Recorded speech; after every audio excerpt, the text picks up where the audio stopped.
मेरे चैनल पर आप सभी का बहुत बहुत स्वागत है। आइए आज रस संप्रदाय के बारे में पढ़ते हैं। आज हम रस संप्रदाय के बारे में समझेंगे।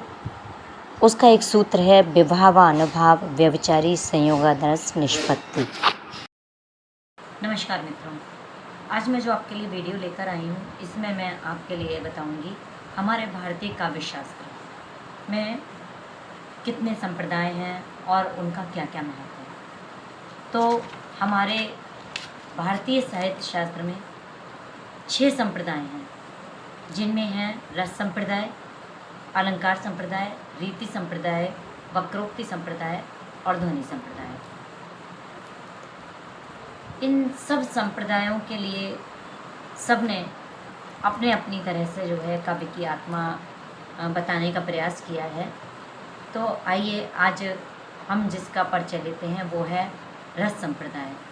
किस तरह से काव्य की आत्मा है, रस संप्रदाय में क्या क्या आता है, इसका विवेचन आज हम लोग देखते हैं। रस, सबसे पहले तो समझ लीजिए कि रस क्या है।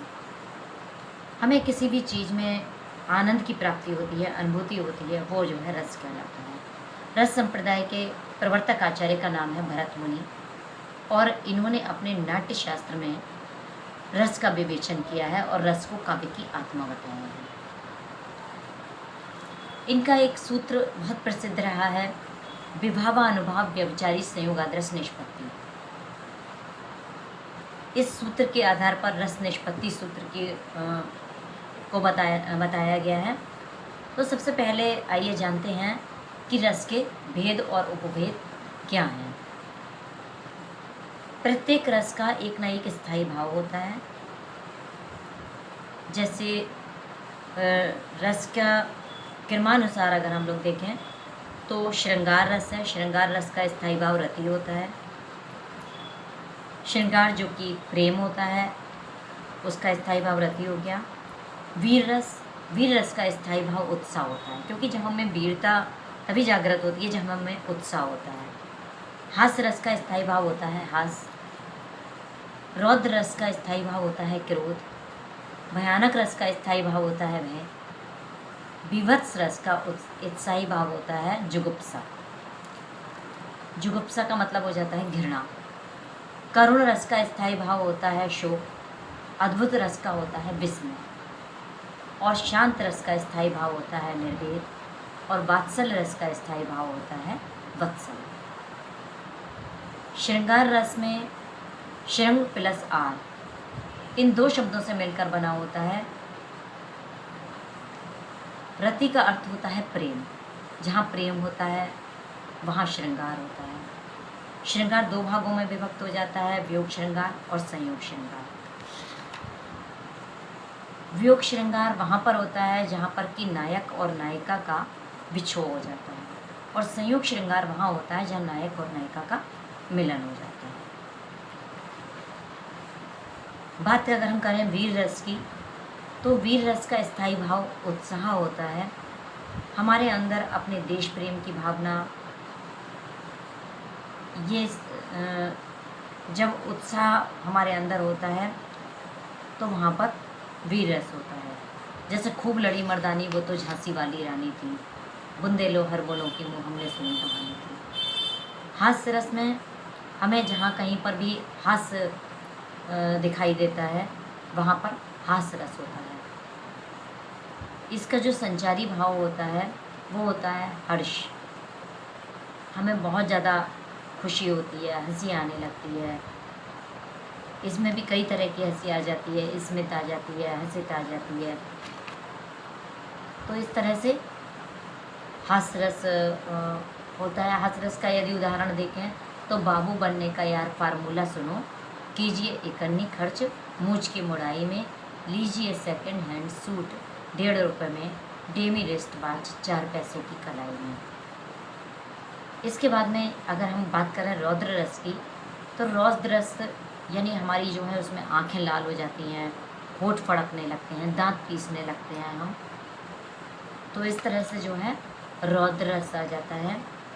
ये रौद्र रस का उदाहरण अगर हम लें तो जो है रामचरितमानस में जब धनुष तोड़ा था तो परशुराम रौद्र रूप में आ गए थे।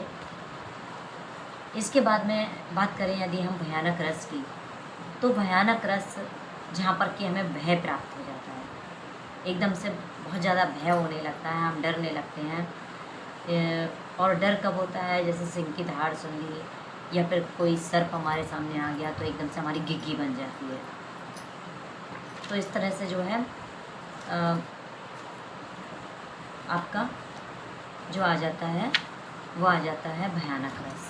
भयानक रस के बाद में आ जाता है बीभत्स रस। बीभत्स रस का मतलब होता है जो घृणित वस्तुएं हम लोग देखते हैं, क्योंकि इसका स्थायी भाव है जुगुप्सा।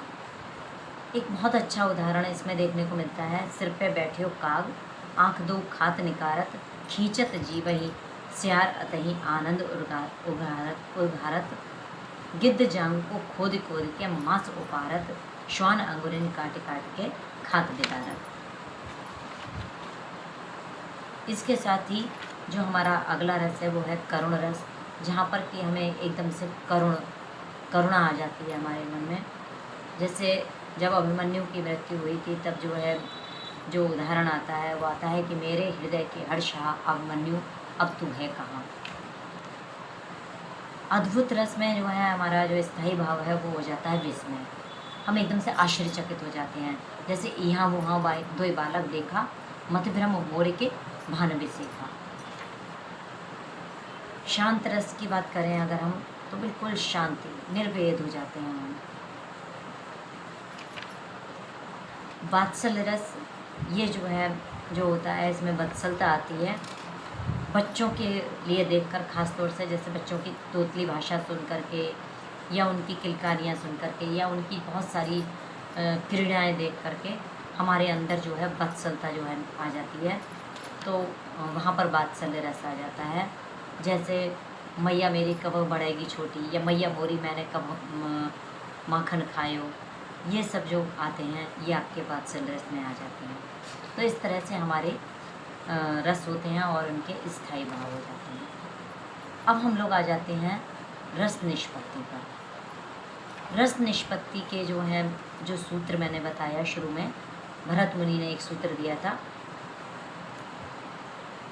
उस सूत्र के बारे में मैंने बताया था अभी कि विभावानुभाव व्यभिचारी संयोगाद रस निष्पत्ति। इस सूत्र की 4 हमारे जो आचार्य हुए उन्होंने इसकी व्याख्या की।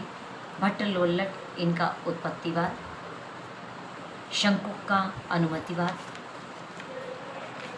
इसके बाद में आपका आ जाता है भट्ट नायक इनका मुक्तिवाद, और चौथा जो आपका आ जाता है वो आ जाता है अभिनव गुप्त का अनुमतिवाद।